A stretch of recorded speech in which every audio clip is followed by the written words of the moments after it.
Hi friends, welcome to food roundup. ఈరోజు మనం బిందె రొట్టె ఎలా తయారు చేసుకోవాలో చూద్దాం. బిందె రొట్టె కోసం సెపరేట్గా ఏమీ అరేంజ్ చేసుకోనవసరం లేదు. కేవలం మన ఇంట్లో ఉన్న ఐటమ్స్తోనే తయారు చేసేసుకోవచ్చు. ఫ్రెండ్స్, ఇలాంటి మంచి మంచి వీడియోల కోసం ఇంతవరకు మా ఛానల్ సబ్స్క్రైబ్ చేసుకోకపోతే గనుక వెంటనే సబ్స్క్రైబ్ చేసుకోండి. అలాగే పక్కనున్న బెల్ ఐకాన్ మీద క్లిక్ చేయడం మర్చిపోకండి. ఇప్పుడు బిందె రొట్టెను తయారు చేసేసుకుందామా? ముందుగా ఒక గుప్పెడు శనగపప్పును 1 గంట పాటు నీటిలో నానబెట్టుకోవాలి. ఆ పప్పును శుభ్రంగా కడుక్కుని ఒక గిన్నెలో వేసుకోవాలి. తరువాత ఒక ప్లేట్లో 1/2 కిలో వరిపిండి, కడిగి శుభ్రం చేసి పెట్టుకున్న పచ్చిశనగపప్పు, తురిమి పెట్టుకున్న కొత్తిమీర, కట్ చేసి పెట్టుకున్న పచ్చిమిర్చి, ఉల్లిపాయ ముక్కలు, దంచిన అల్లం,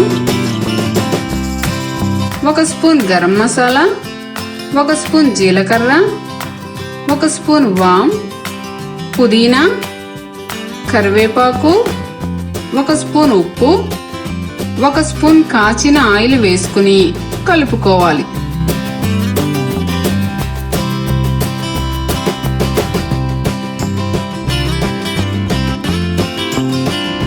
కొద్ది కొద్దిగా వాటర్ పోసుకుంటూ బాగా కలుపుకోవాలి.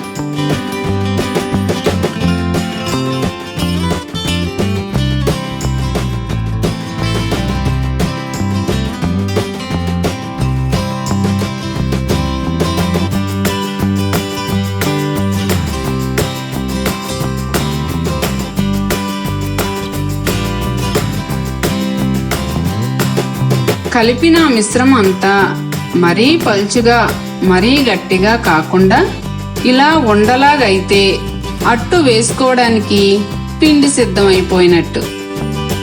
తర్వాత స్టవ్ మీద మూకిడిలో ఆయిల్ వేసుకుని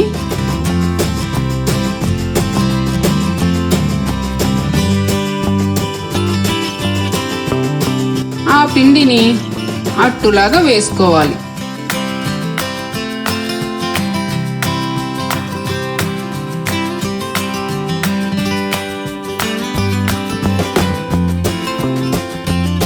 దానిని చేతితో మూకుడి అడుగు భాగాన మొత్తం అంతా వచ్చేలాగా ఒత్తుకోవాలి.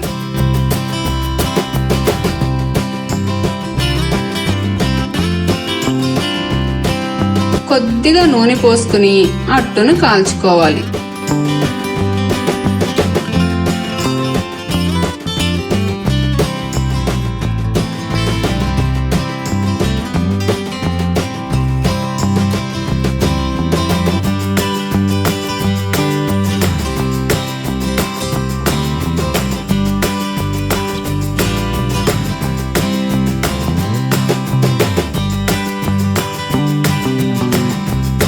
చూసారుగా, ఒక డిఫరెంట్ రెసిపీని ఇవాళ మనం తయారు చేసేసుకున్నాము.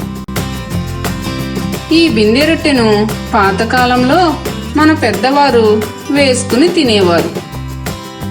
ఇది చాలా పోషక విలువలు కలిగిన బలమైన ఆహారం. ఈ కరకరలాడే బిందె రొట్టెను ఇప్పుడు కూడా మనం వేసుకుని దానికి కొద్దిగా రెడ్ చిల్లీ సాస్ జోడించి మన పిల్లలకు తినిపిస్తే రుచికి రుచి, ఆరోగ్యానికి ఆరోగ్యం. ఈ వీడియో మీకు నచ్చినట్లయితే లైక్ చేయండి, షేర్ చేయండి. మరిన్ని మా వీడియోల కోసం ఫుడ్ రౌండప్ ఛానల్ని సబ్స్క్రైబ్ చేయడం మర్చిపోకండి.